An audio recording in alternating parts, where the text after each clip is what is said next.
Hello, नमस्ते सभी प्यारे भाइयों को। आशा करता हूं कि आप सभी अच्छे होंगे। आप सभी का बहुत बहुत स्वागत है हमारे अपने YouTube चैनल अमन स्मार्ट क्लासेस में। तो अगर आपको हमारा कंटेंट ज़्यादा से ज़्यादा पसंद आता है तो हमारे कंटेंट को ज़्यादा से ज़्यादा लाइक करें, सब्सक्राइब करें, शेयर करें। और उसके साथ आपको पता ही है कि हम आपको वनडे एग्ज़ाम की तैयारी के लिए, वनडे एग्ज़ाम ही नहीं, ये जो मैं आपको कंटेंट प्रोवाइड करवा रहा हूँ ये वनडे एग्ज़ाम ही नहीं, आपके PCS एग्ज़ाम तक के लिए पूर्ण होगा। और मैं ऐसी आशा करता हूँ मैं जिस भी चैप्टर को आपको पढ़ाऊँगा वो उसमें से आपके लिए कोई भी क्वेश्चन ना बचने पाए, वो किसी भी एग्ज़ाम के लिए क्यों ना हो। बस आप मन लगाकर पढ़ते रहिए, अपने हौसलों को बनाए रखिए, ठीक है। तो लास्ट क्लास जो मैंने आपको कराई थी, आपका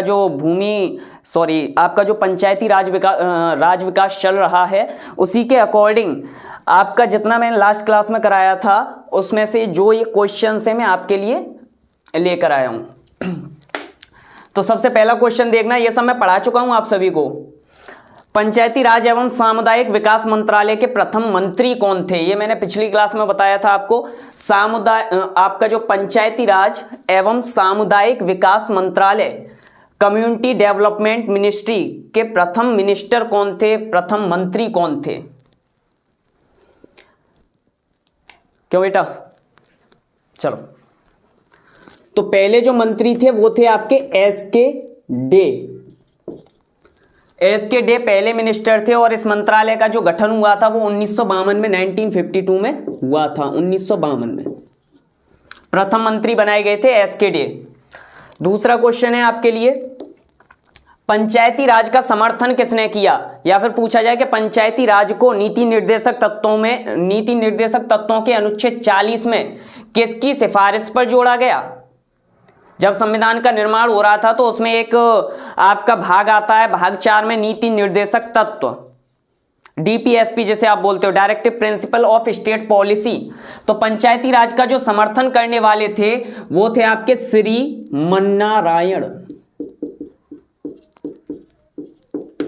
श्री मन्नारायण अग्रवाल। इनकी सिफारिशों के तहत अनुच्छेद 40 में आपके पंचायती राज को जोड़ा गया है। नेक्स्ट है आपका गांधीवादी अर्थव्यवस्था का समर्थन किसने किया? जो गांधीवादी अर्थव्यवस्था है उसका समर्थन किसके द्वारा किया गया? तो इसका आपका आंसर होगा JC कुमारप्पा। बेटा बहुत ही ज्यादा महत्वपूर्ण क्वेश्चन है, JC कुमारप्पा, इसके द्वारा गांधीवादी अर्थव्यवस्था का समर्थन किया गया। पंचायती राज का समर्थन श्री मन्नारायण अग्रवाल, और इन्हीं के समर्थन से या फिर इन्हीं की सिफारिश पर आर्टिकल 40 में आपके पंचायती राज विकास को जोड़ा गया है। क्वेश्चन नंबर 4, सामुदायिक विकास मंत्रालय की शुरुआत कब हुई? सामुदायिक विकास मंत्रालय, इसकी शुरुआत कब हुई? क्यों बेटा? 2 अक्टूबर 1952 में आपके CDP मतलब कम्युनिटी डेवलपमेंट मिनिस्ट्री की शुरुआत हुई थी 2 अक्टूबर 1952 को। नेक्स्ट है, राष्ट्रीय सविस्तार योजना की शुरुआत कब हुई? राष्ट्रीय सविस्तार योजना ये आई आपकी 1953 में, 1953 में। और आप सभी को पता होना चाहिए इन दोनों के विफल होने पर ही या फिर असफल होने पर ही आपकी बलवंत राय मेहता समिति का गठन किया गया, जो योजना आयोग के द्वारा करवाया गया था। उस समय के जो प्रधानमंत्री थे वो थे आपके PT जवाहरलाल नेहरू। जब PT जवाहरलाल नेहरू ने देखा कि पंचायती राजों का विकास नहीं हो पा रहा है तो उस समय के जो विधिवेता, बहुत ही ज्यादा विधि के जानकार थे, बलवंत राय मेहता समिति, उन्होंने अपनी रिपोर्ट रखी। उन्होंने पंडित जी से एक बात कही कि आप अगर ग्राम पंचायतों का गठन करना चाहते हो, आप चाहते हो कि यहां से जो जो आपने लोकतंत्र का केंद्रीयकरण करके रखा है और उसे आप विकेंद्रीकृत कर दीजिए, तब जाकर आपका जो पंचायती राज व्यवस्था है ये सफल हो पाएगी। आपके ये कार्यक्रम तब जाकर सफल होंगे। आप लोकतंत्र का विकेंद्रीकरण करो, कोने कोने तक आपको अगर बिखेरना है तो उसका विकेंद्रीकरण आपको करना होगा। तो लोकतांत्रिक विकेंद्रीकरण जैसा शब्द किसने दिया है? बलवंत राय मेहता के द्वारा। भारत में पंचायती राज का जनक पीटी जवाहरलाल नेहरू। बलवंत राय मेहता समिति की सिफारिश के बाद ही पंडित जवाहरलाल नेहरू ने क्या किया था? आपकी जो पंचायती राज है उसको सभी राज्यों में लागू करवाया। लोकतांत्रिक विकेंद्रीकरण शब्द किसने दिया? अभी बताया। कौन है? बलवंत राय मेहता।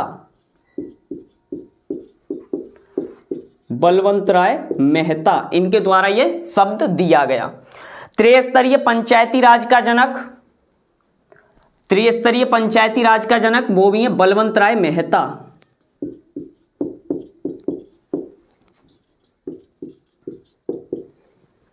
कल बताया भी था, आपके जिला स्तर पर, ब्लॉक स्तर पर और ग्राम स्तर पर, 3 स्तर पर आपकी पंचायती व्यवस्था लागू की जाएगी। नेक्स्ट है भारतीय पंचायती राज का निर्माणकर्ता या फिर शिल्पी या वास्तुकार, वो भी कौन है? बलवंत राय मेहता।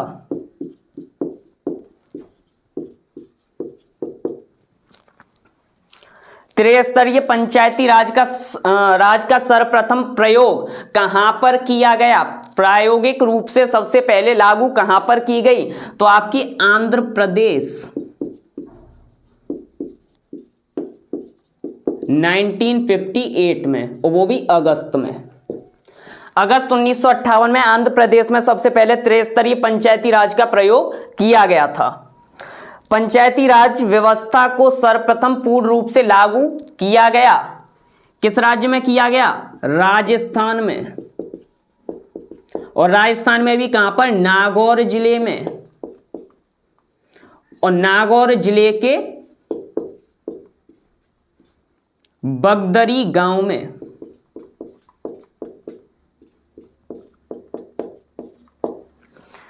सबसे पहले राजस्थान में जिला नागौर और गांव बगदरी, इसमें लागू किया गया किसको? सबसे पहले आपकी पंचायती राज व्यवस्था को। इसके आगे नेक्स्ट देखते हैं, बलवंत राय मेहता समिति का गठन कब हुआ? तो 1957 में बलवंत राय मेहता समिति का गठन हुआ था। जल्दी से इसे नोट करो या फिर स्क्रीनशॉट ले लो, बहुत ही ज्यादा इंपॉर्टेंट क्वेश्चंस हैं।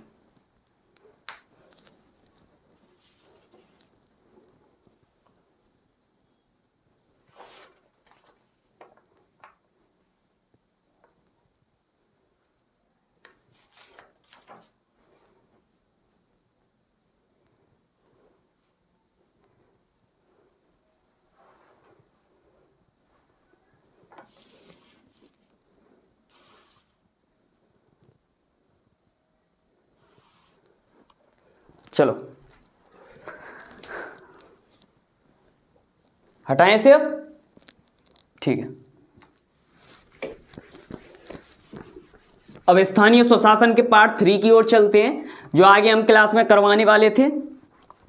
लास्ट हमने आपको बताया था सबसे पहले संवैधानिक रूप से या फिर संवैधानिक दर्जा दिलाए जाने की मांग किसके द्वारा की गई? मतलब कॉन्स्टिट्यूशनल स्टेटस। देखो भाई, अगर आपको ग्राम पंचायतों का विकास करना है, विकेंद्रीकरण करना है इन्हें, तो सबसे पहले तो आप इसको कॉन्स्टिट्यूशनल दर्जा दिलवाइए, संवैधानिक दर्जा, तब जाकर ये विकास हो सकता है, वरना कुछ नहीं, जिसके कारण कुछ नियम कानून इनका निर्माण किया जा सके। आप संविधान में इसे लिखिए।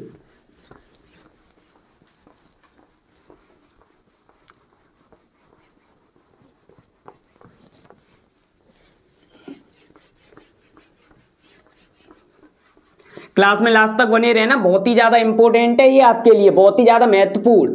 और ये नहीं कि आपके ग्रामीण परिवेश से या रूरल डेवलपमेंट से, ये आपके पॉलिटिक्स से है, और वो भी इसमें आप बोल सकते हो कॉन्स्टिट्यूशन से बिलोंग करता है। ये भाग आपका भाग 9।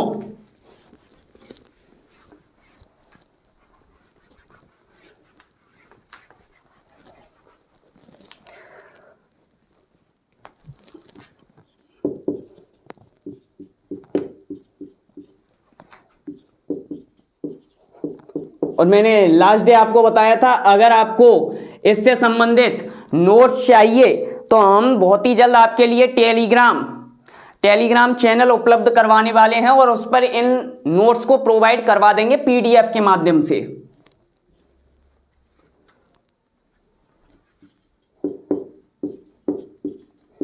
या पंचायती राज व्यवस्था, और ये आपका पार्ट 3। चलो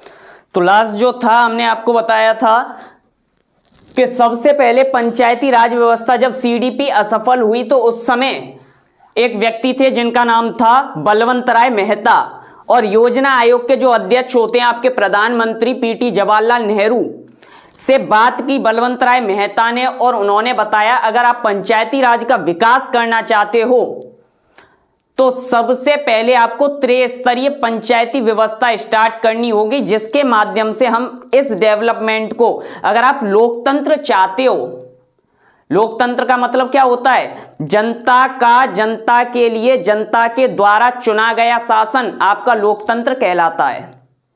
क्योंकि जब सीडीपी वाली आपकी धारणा चलाई गई, अवधारणा लाई गई, कम्युनिटी डेवलपमेंट जो आपकी धारणा आई, उसके अंतर्गत देखा गया कि लोकतंत्र जैसा तो कहीं कुछ है ही नहीं।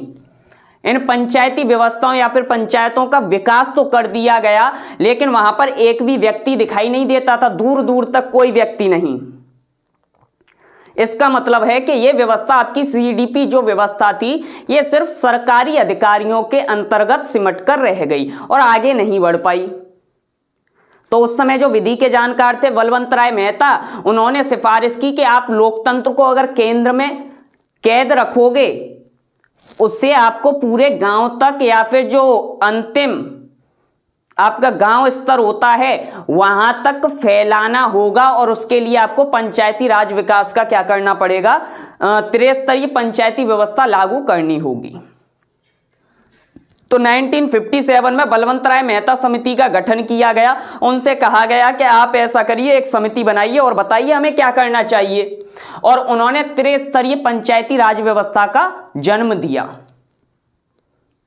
लेकिन उसके बाद क्या हुआ कि पंचायती राज व्यवस्था का गठन तो हो गया, लेकिन प्रयोग भी हो गया, राजस्थान में लागू भी हो गई 1959 में, 2 अक्टूबर 1959 में नागौर के बगदरी गांव में। अब लागू होने के बाद बात आई कि क्या यह अच्छी तरह से कार्यरत हो पाएगी। आपने न तो इसके लिए कोई नियम बनाए, न इसकी संविधान में कोई चर्चा की है। तो समय आया 1986 1986, और 1986 में एक समिति का गठन हुआ जिसका नाम था लक्ष्मी मल या फिर LM सिंधवी।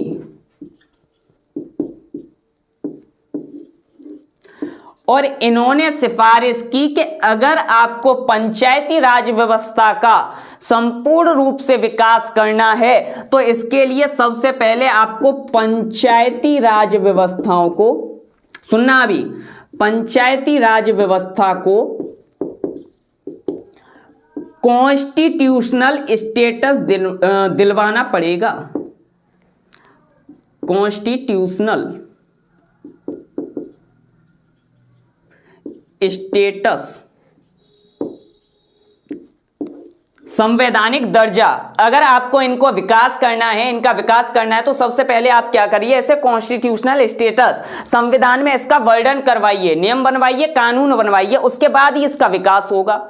लेकिन यहां पर क्वेश्चन ये है, क्या सबसे पहले संवैधानिक दर्जा दिए जाने की बात LM सिंधवी के द्वारा ही कही गई, या इससे पहले ये चर्चा हुई नहीं? संवैधानिक दर्जा इन्हीं के कारण मिला है, LM सिंधवी। लेकिन इनसे पहले किसी के मस्तिष्क में यह बात आई कि नहीं आई? देखो, LM सिंधवी से पहले आपकी एक समिति बनी थी जिसका नाम था अशोक मेहता समिति। यही सिफारिश की गई अशोक मेहता के द्वारा।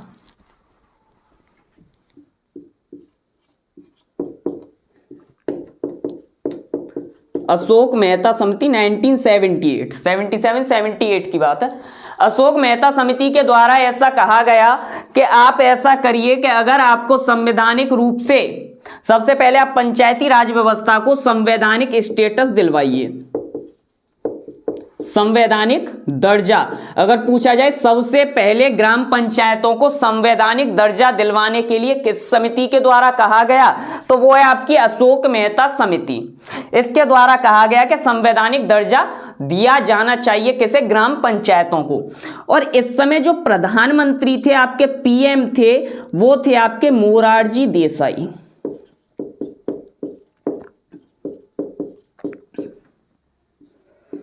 तो मोरारजी देसाई के समय पर यह बात की गई कि सबसे पहले आप क्या कीजिए कि जो ग्राम पंचायत हैं इनको आप संवैधानिक दर्जा दिलवाइए। लेकिन ऐसा कुछ हो नहीं पाया, मोरारजी देसाई की सरकार में ऐसा कुछ हुआ नहीं और इन्हें संवैधानिक दर्जा दिया नहीं गया और यह समिति की रिपोर्ट भी ज्यादा मान्य नहीं हो सकी। अशोक मेहता समिति जो 2 स्तरीय पंचायती राज की बात करते हैं। ये कंफ्यूज मत होना, 77 78 है। तो अशोक मेहता समिति के द्वारा 1978 में आपकी संवैधानिक दर्जा दिए जाने की बात कही गई, लेकिन ये असफल रहे। इसके बाद अगला जो प्रयास हो रहा है आपका 1986 में LM सिंघवी के द्वारा हुआ। इन्होंने भी क्या कहा कि आप क्या कीजिए, इन्हें कॉन्स्टिट्यूशनल स्टेटस दिलवाइए। ये सब मैं लिखाऊंगा अभी। आप क्या कीजिए, कॉन्स्टिट्यूशनल स्टेटस इन्हें दिलवाइए। 1986 में कहा गया और 1986 के बाद राजीव गांधी की जो उस समय सरकार थी, इस समय जो पीएम थे आपके थे राजीव गांधी। राजीव गांधी ने क्या किया कि इस जो पंचायती राज व्यवस्था है इसको सर्वमान्य करते हुए इन्होंने, राजीव गांधी ने आपका 64वां CAB और 65वां CAB प्रस्तुत किया लोकसभा में। राजीव गांधी के समय पर इन्होंने बोला कि हम ठीक है संवैधानिक कर दे रहे हैं। LM सिंघवी ने सिफारिश की। 1989 में ये बिल प्रस्तुत किए गए। 1989 में 1989 में ये बिल प्रस्तुत किए गए। समिति एक तो LM सिंघवी थी, एक और समिति थी इसके साथ आपकी PK थुंगन, उसे बाद में कराएंगे, थुंगन समिति, वो समिति और थी। तो 64वां CAB और 1989 में और 65वां CAB आपका 1989, दोनों एक ही समय पर प्रस्तुत किए गए। इनमें वर्णन किया गया ग्राम पंचायतों का कि इनका संवैधानिकरण किया जाए और इसमें वर्णन किया गया नगर पालिकाओं का। लोकसभा में प्रस्तुत हुआ लेकिन राज्यसभा ने ऐसे पारित नहीं किया। लोकसभा इस समय भंग हो गई 1989 में। 1989 में राजीव गांधी की सरकार गिर गई और लोकसभा भंग हो गई और भंग होने की वजह से ये जो बिल है आपका प्रस्तुत या फिर पास नहीं हो पाया। ये बिल जो है विधेयक पास नहीं हो पाया। तो सबसे पहले ग्राम पंचायतों का संवैधानिकरण किए जाने के लिए जो बिल प्रस्तुत हुए थे वो थे आपके 64 और 65 1989 में। अब इसके बाद जब राजीव गांधी की सरकार गिर गई तो गिरने के बाद आपको पता होना चाहिए 1990 और 1991 में 2 सरकारें आई या फिर 2 गठबंधन की सरकारें आई। एक तो VP सिंह के समय में और एक आपके चंद्रशेखर के समय में।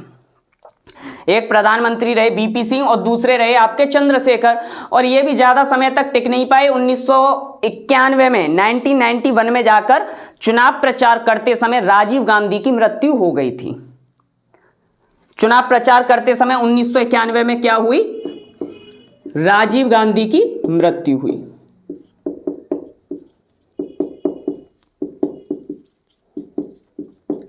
और इनकी मृत्यु हो जाने पर कांग्रेस पार्टी से ये बिलोंग करते थे। जब चिराग बुझ गया, जो कांग्रेस पार्टी का चिराग था राजीव गांधी, जब इनकी मृत्यु हुई तो कांग्रेस को बहुत ही ज्यादा समर्थन मिला और जब इनको समर्थन मिला तो फिर से कांग्रेस की सरकार बनी और इस समय जो सरकार बनी थी वो आपकी PV नरसिम्हा राव, कांग्रेस से जो PV नरसिम्हा राव हैं वो प्रधानमंत्री आपके बनते हैं। ठीक है, तो ये इसका पूरा ब्यौरा रहा। 1992 में इनके द्वारा बिल प्रस्तुत करवाए गए थे, 1992 में, और जिसे 1993 में दोनों को पारित कर दिया गया था। 64-65 पहले आए हैं, फिर उसके बाद 74-75 आएंगे आपके पीवी नरसिम्हा राव के समय में। ठीक है, अब इसे नोट करना।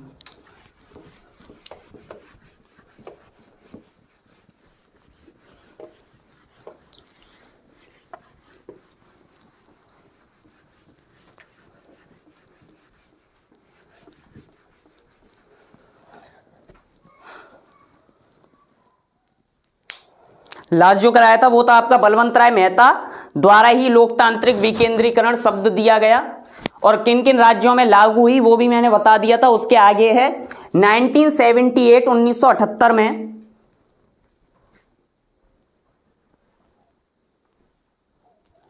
1978 में मोरारजी देसाई की सरकार द्वारा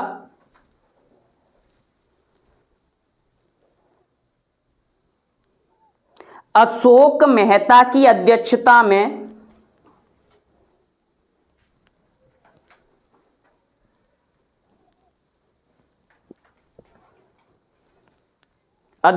में गठित हुई एक समिति ने पंचायती राज संस्थाओं को संवैधानिक दर्जा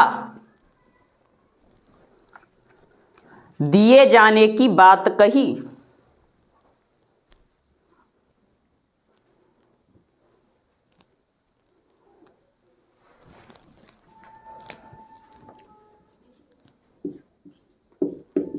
नाइनटीन 1978 आपकी अशोक मेहता समिति,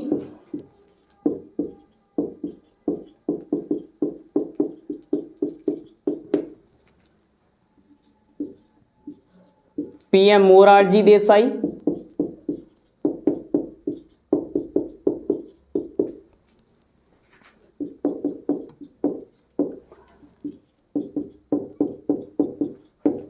इस समिति ने सर्वप्रथम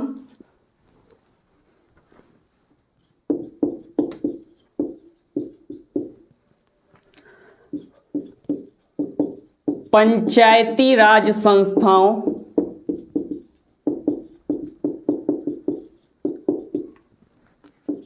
को संवैधानिक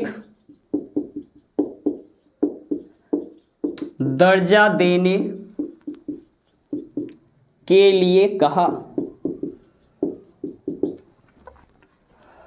ठीक है, लेकिन यह सफल नहीं हो पाई।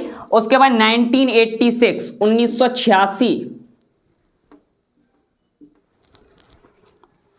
1986 में राजीव गांधी की सिफारिश पर एक समिति का गठन किया गया, और इस समय जो व्यक्ति थे आपके एल एम सिंधवी, लक्ष्मीमल सिंधवी,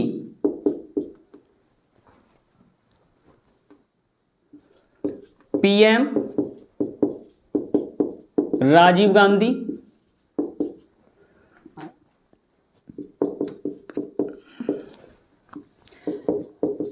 इस समिति की सिफारिश पर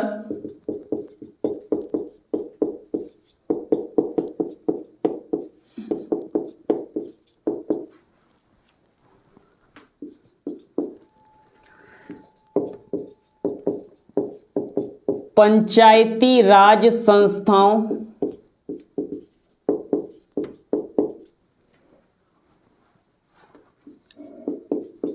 को संवैधानिक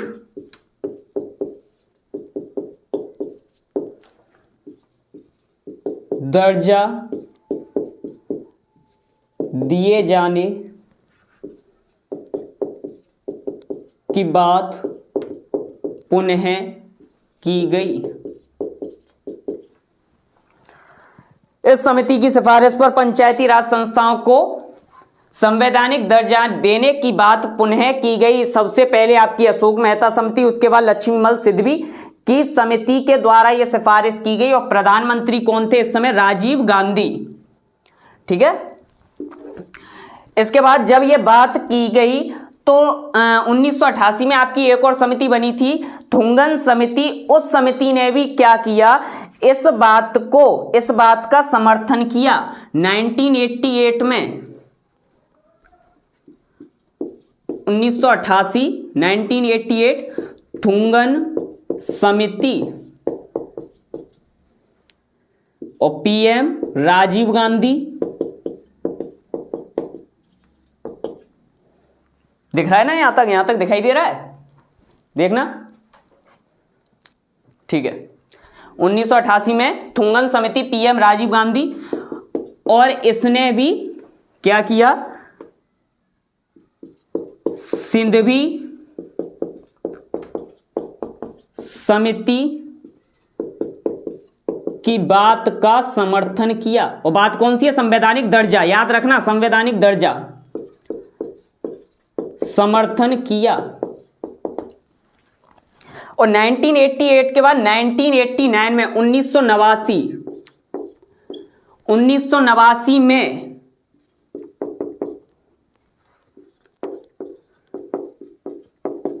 पंचायती राज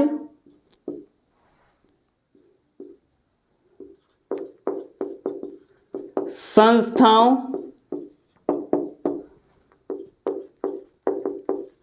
को संवैधानिक दर्जा देने हेतु 2 विधेयक, 64वां CAB व 65वां CAB 1989 में प्रस्तुत किए गए, में लोकसभा में प्रस्तुत किए गए। राजीव गांधी प्रधानमंत्री हैं तो लोकसभा में अपने सदन में पेश करेंगे।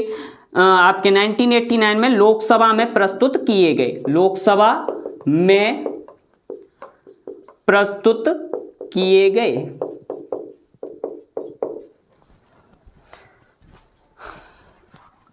64वें CAB की बात करें 1989, 64 CAB 1989,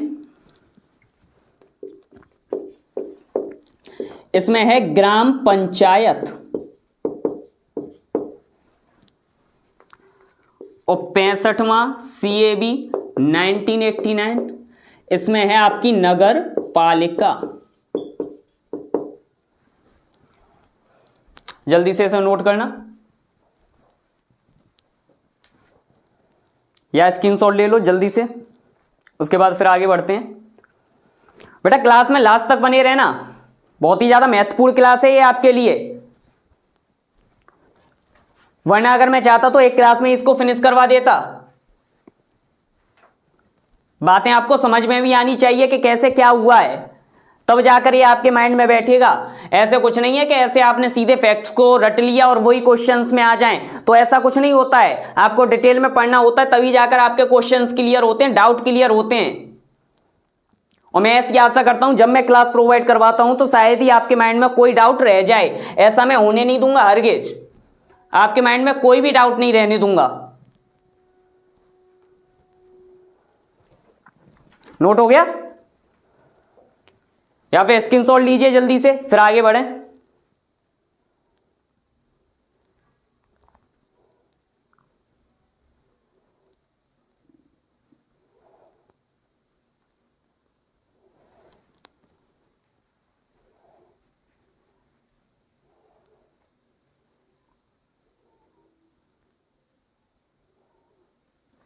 चलो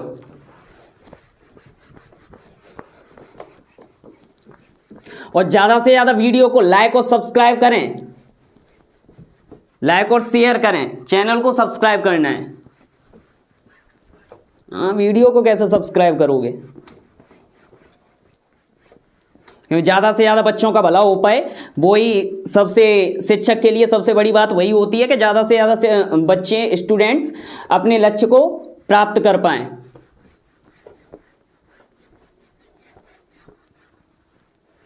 ज्यादा से ज्यादा पढ़ाई कीजिए। ज्यादा से ज्यादा पढ़ाई करने का मतलब ये नहीं है कि पूरे दिन पढ़ाई करते रहिए, मैं ऐसा भी नहीं बोल रहा आपसे। अगर आप इस पृथ्वी पर अवतरित हुए हैं तो इसका मतलब ये नहीं कि सारी जिंदगी आप पढ़ाई करने में लगा दीजिए, सभी काम है बारी बारी से कीजिए। देखो तो 1989 में आपका 64वां और 65वां विधेयक प्रस्तुत किया गया। 1989 में क्या हुआ, 1989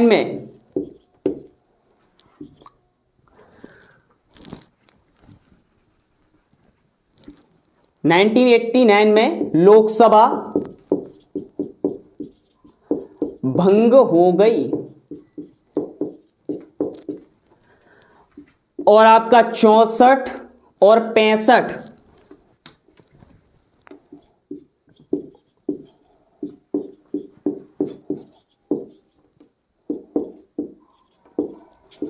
विधेयक भी समाप्त हो गए। आपको पता है जब लोकसभा भंग हो जाती है तो उसके बाद जो विधेयक लाए जाते हैं वो सदैव के लिए समाप्त हो जाते हैं, उनके विषय समाप्त नहीं होंगे जिस कारण से ला रहे हैं। विधेयक समाप्त होने का मतलब ये नहीं है कि उनके जो अंदर बातें हैं वो भी समाप्त हो जाएं, लेकिन एक बार जो नंबर आ गया 64 और 65, ये सिर्फ क्रम है कि इतने विधेयक हमने प्रस्तुत कर दिए, तो ये सिर्फ क्रम है आपका। तो इतने ये जो विधेयक है आपके समाप्त हुए और ये आगे चलकर फिर से आएंगे, इनके जो टॉपिक हैं वो फिर से आ जाएंगे, लेकिन उनका नंबर बदल जाएगा सिर्फ। तो ये विधेयक भी समाप्त हो गए। 1989 में लोकसभा भंग हुई और आपका 1989 के बाद आपके चुनाव हुए और चुनाव के दौरान आपको पता होना चाहिए कि 2 सरकारें बनी, 2 सरकारें गठबंधन से बनी, 2 गठबंधन सरकार। एक तो थे आपके वीपी सिंह, ज्यादा समय तक टिक नहीं पाए, इनकी भी सरकार गिर गई। फिर उसके बाद दूसरे जो व्यक्ति आए थे आपके वीपी सिंह के बाद जो आए हैं वो है चंद्रशेखर।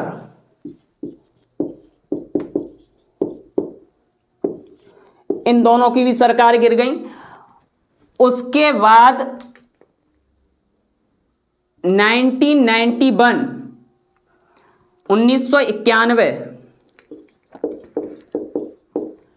चुनाव प्रचार के समय राजीव गांधी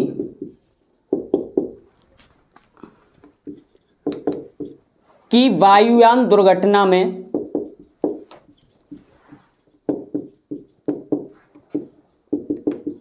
मृत्यु हो गई। कांग्रेस को इसका बहुत समर्थन मिला, बहुत सपोर्ट मिला।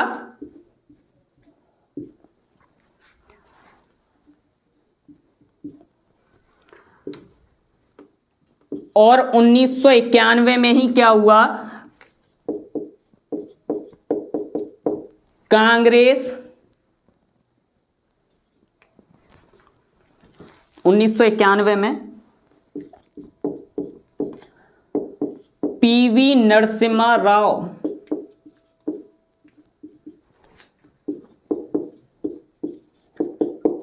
की कांग्रेसी सरकार बनी।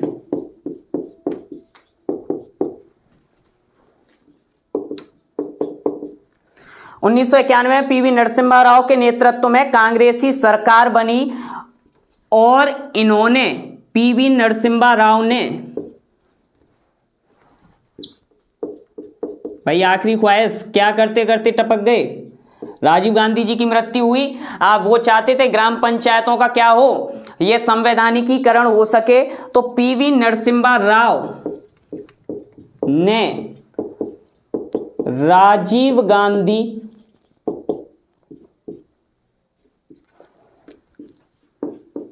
के सपने को पूरा करने के लिए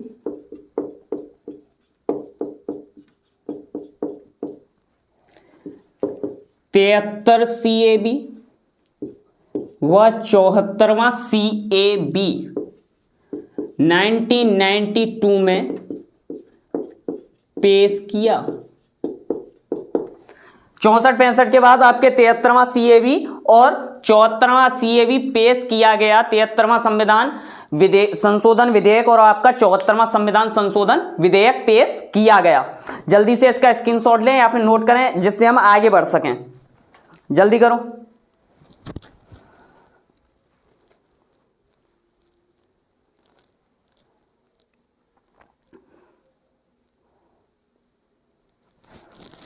चलो,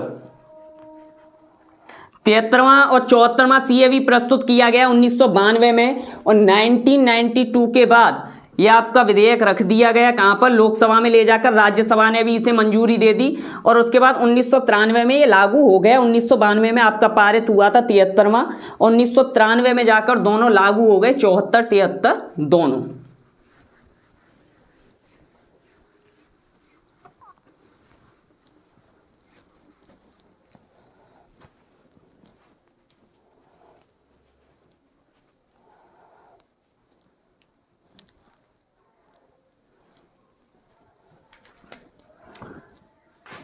तो यहां तक समझ में आया।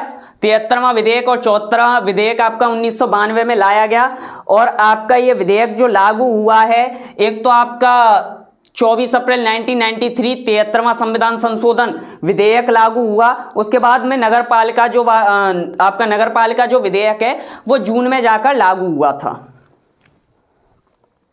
अब पहले यहां पर समितियां देख लेते हैं, कौन कौन सी समिति थी, या फिर इसी को आगे बढ़ाएं।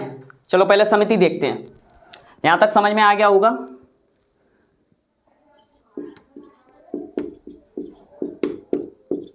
पंचायती राज संस्थाओं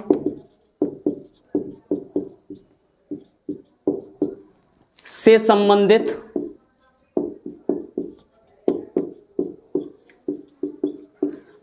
प्रमुख समिति या समितियां। सबसे पहली समिति है आपकी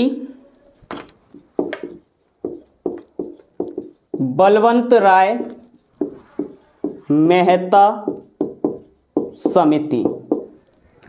सबसे पहले बलवंत राय मेहता समिति, गठन 1957 1957 और इनके द्वारा जो बात कही गई वो यही बात थी, त्रिस्तरीय पंचायती राज।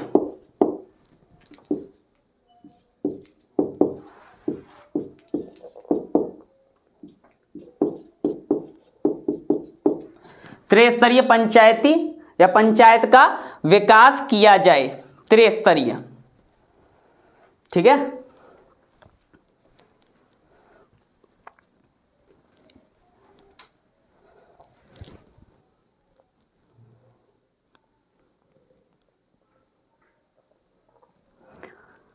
बलवंत राय मेहता समिति की अन्य नाम जो है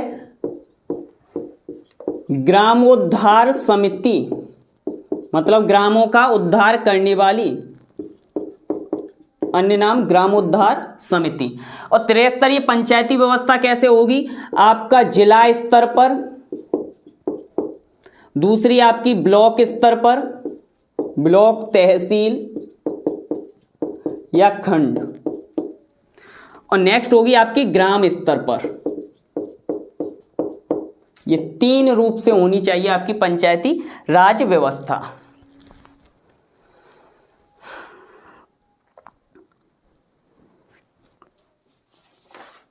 नोट करना जल्दी से। जिला स्तर पर जो होगी आपकी जिला परिषद होगी, लिखना चाहो तो लिख लेना, और ब्लॉक या फिर खंड स्तर पर जो होगी आपकी पंचायत समिति होगी,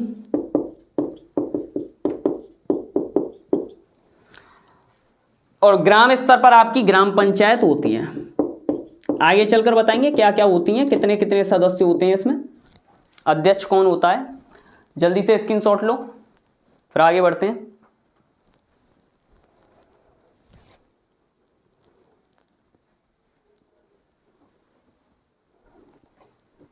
चलो, इसके बाद दूसरी देखते हैं, अशोक मेहता समिति।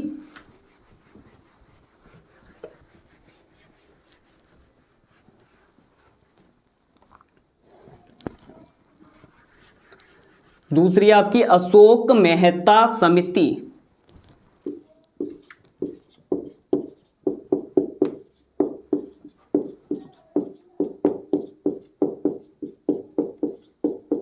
1978, 78 या 77। इस समिति में अगर सदस्य देखें तो सदस्य थे इसमें 13 सदस्य थे, और इसने द्विस्तरीय पंचायतों का पंचायती व्यवस्था को अपनाने के लिए कहा। द्विस्तरीय कैसे? एक तो जिला स्तर पर और एक दूसरा था आपका इसका मंडल स्तर पर। ये दो स्तर बताए गए किसके द्वारा? आपके अशोक मेहता समिति के द्वारा। एक तो जिला स्तर पर, और जिला स्तर पर जो होगी आपकी जिला परिषद, और मंडल स्तर पर आपकी मंडल पंचायतें।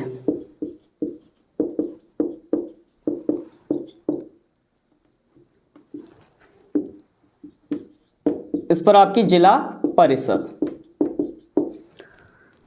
और इसमें बात नहीं की गई है किसकी? ग्राम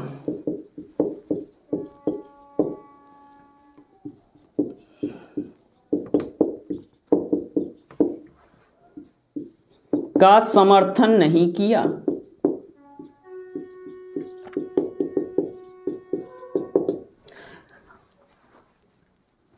इस स्तर की समिति के लिए इनके द्वारा कहा गया कि 15,000 से 20,000 के सदस्यों की संख्या होना जरूरी है।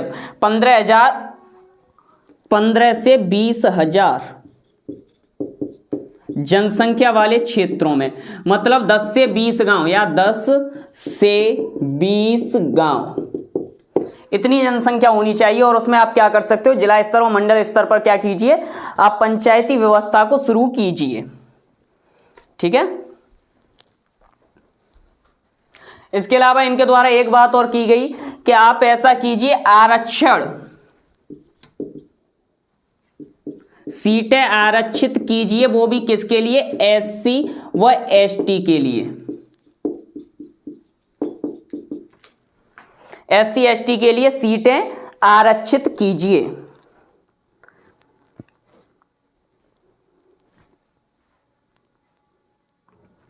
इसके अलावा इसकी एक बात और कही गई कि एक पंचायती राज से संबंधित क्या होना चाहिए? राज्य मंत्री की नियुक्ति होनी चाहिए। राज्य मंत्री परिषद में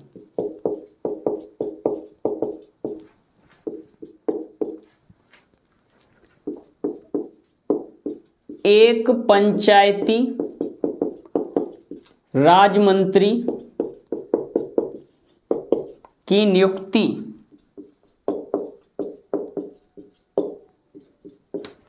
ठीक है। निर्वाचन की बात करें, निर्वाचन किसके द्वारा करवाया जाएगा? इनका पंचायतों का निर्वाचन राज्य निर्वाचन आयोग।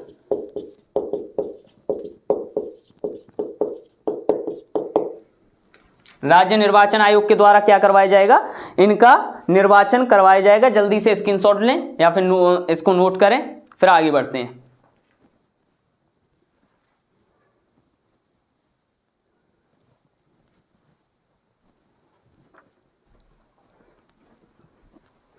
जल्दी से नोट करो।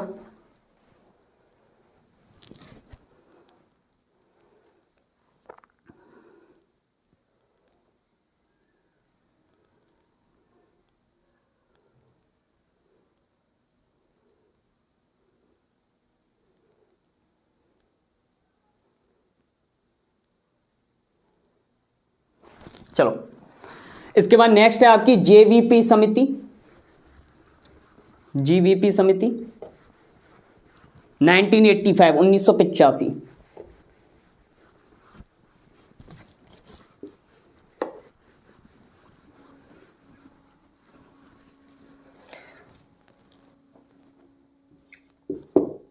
Doctor GVP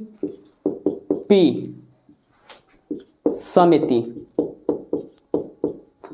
1985। इसका जो गठन हुआ है योजना आयोग की सिफारिश पर।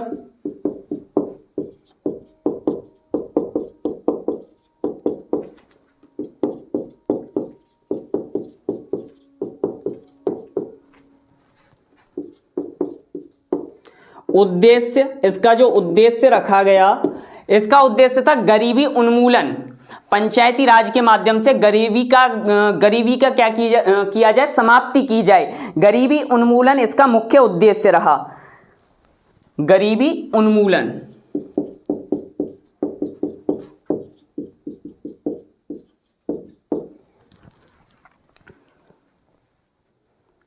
व ग्रामीण विकास।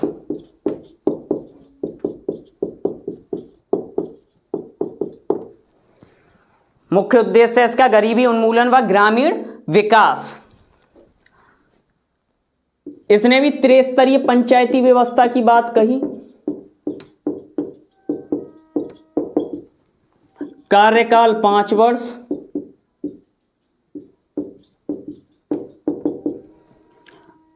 और इसने जो आरक्षित करने के लिए कहा, आरक्षित वर्ग बताया, इसने बोला कि SC ST व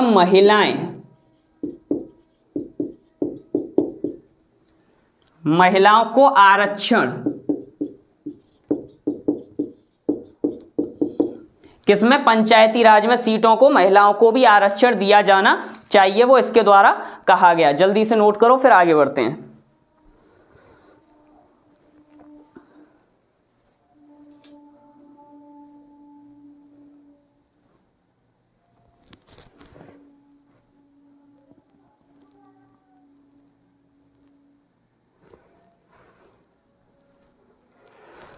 इसके बाद नेक्स्ट है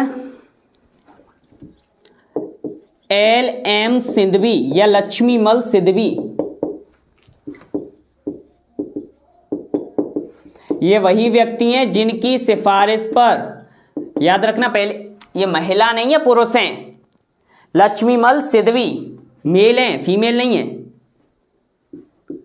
1986 में गठन हुआ। PM राजीव गांधी।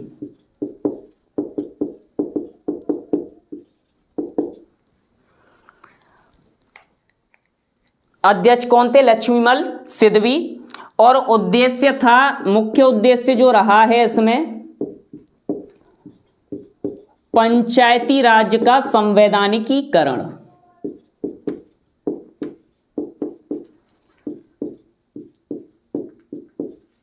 संवैधानिक मान्यता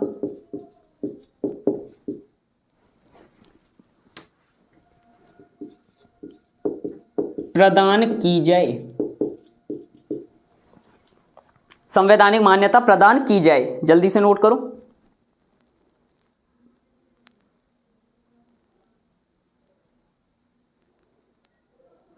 इसके अलावा इन्होंने न्याय, एक पॉइंट और लिख लेना, न्याय पंचायती संस्थाओं प्लस या व ग्राम पंचायतों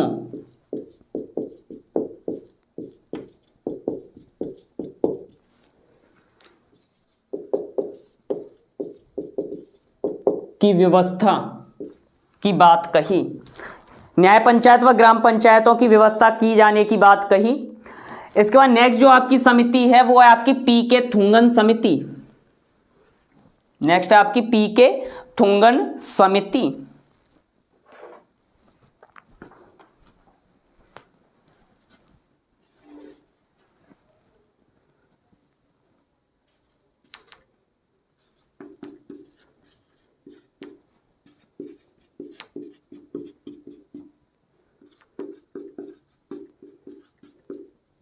नाइनटीन 1988। और इसने भी क्या कहा, इसने भी जो उद्देश्य बताया अपना,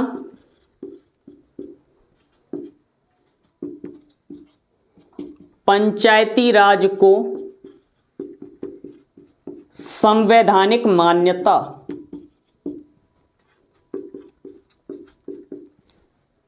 संवैधानिक मान्यता। लेकिन इसका एक और मुख्य उद्देश्य था, पंचायती राज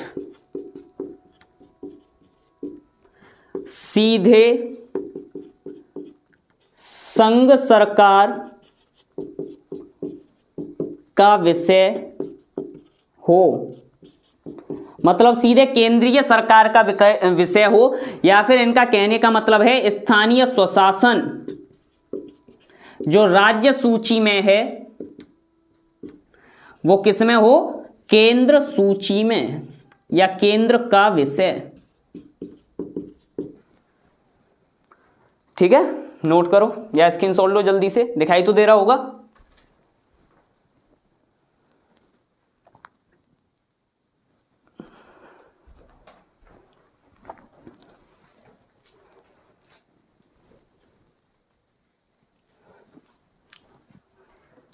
नोट करो, काफी टाइम हो गया।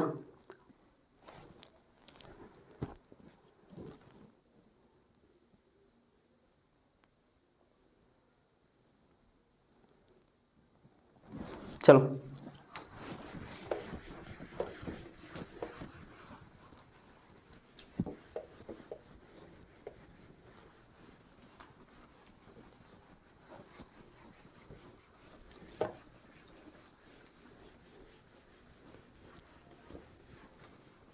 उन्नीस सौ 88 में इस समिति का गठन हुआ। 1989 में इसने अपनी रिपोर्ट पेश की और इन दोनों समितियों की रिपोर्ट के आधार पर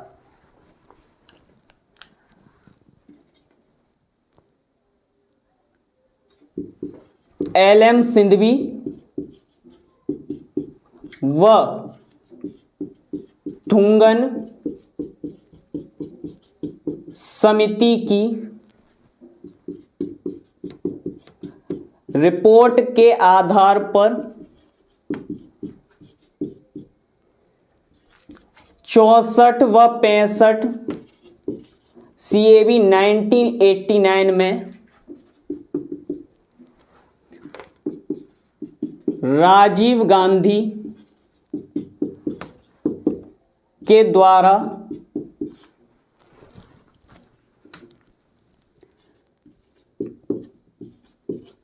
पंचायती राज को संवैधानिक मान्यता देने हेतु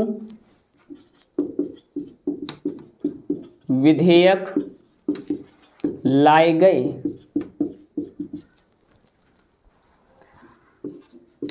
और 1989 में क्या हुआ है, 1989 में लोकसभा भंग। 1989 में आपकी लोकसभा भंग हुई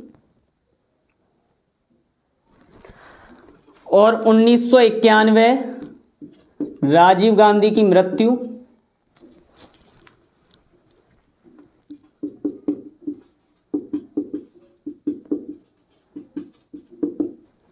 इसके अलावा अगर अन्य समिति देखनी हो, बलवंत राय मेहता समिति आपकी 1957, अशोक मेहता 1977 आपकी जो अशोक मेहता है 1977 में बनी है, 78 में उसे ठीक कर लेना, 77 है, 77 78 दोनों में से एक तो आ ही जाएगा। रिपोर्ट दी है 78 में। और 1978 में एक और आपकी समिति बनी, दांतेवाला समिति।